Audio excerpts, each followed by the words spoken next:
there. You got to spar before you can box.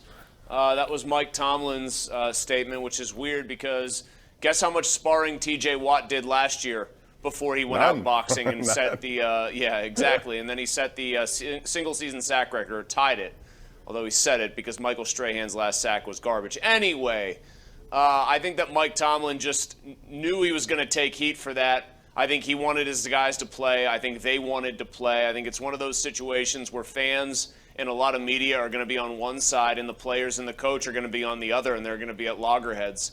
I thought Watt playing was unnecessary. I thought Hayward going the entire first half was also unnecessary. I thought Najee Harris putting on shoulder pads was unnecessary, especially since after the fact he told us all that he had a sprained Liz Frank. We've known now, we've come to fear that injury in football. People know enough about it to know that it's bad, bad news. Mike Tomlin's answers just fall flat to me on this. I just think the risk is so much greater than any possible reward, which is what exactly? Like your guys are a little sharper and Cincinnati is maybe rusty because they don't play their regulars in week one. Guess what? They're still a better football team. Yeah, and I also think there's such a difference in how, and it's a great debate. We have it every single year, who should play, who shouldn't play. But I just thought since he played in Jacksonville that TJ would not play yesterday. And I don't know if having a nationally televised home game has something to do with it or not. To me, it shouldn't have, just because I know what I got with that guy. There are plenty of other guys who needed to play and make a statement. Real quick, let's get back to the quarterback situation. I don't think it's a surprise that Mitch Trubisky will end up being the starter. I do, however, think that Kenny Pickett, and I have all along, that he will play at some point of the season. But I think you can't deny Trubisky, who was given the first team reps from the beginning, and he didn't do anything to lose it. So it makes sense to me, but I know a lot of people are unhappy out there.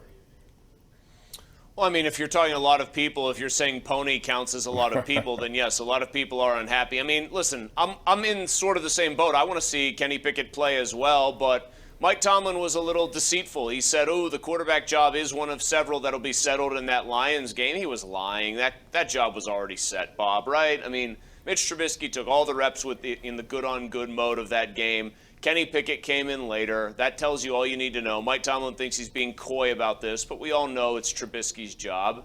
I think we also all know that Trubisky's track record suggests that unless something highly unusual happens, he is going to give way to Kenny Pickett, and possibly sooner rather than later, since he's playing in front of maybe the worst offensive line I can remember seeing in my lifetime of watching the Steelers. And that's the subject we'll get into when we come back. We want your calls on it as well. 412-575-2600. What do you think about the Steeler offensive line, and how much will that affect what happens with everyone else on that offense? And for that matter, on this team, it can have that kind of effect. We'll talk about it when we come back. And want your calls.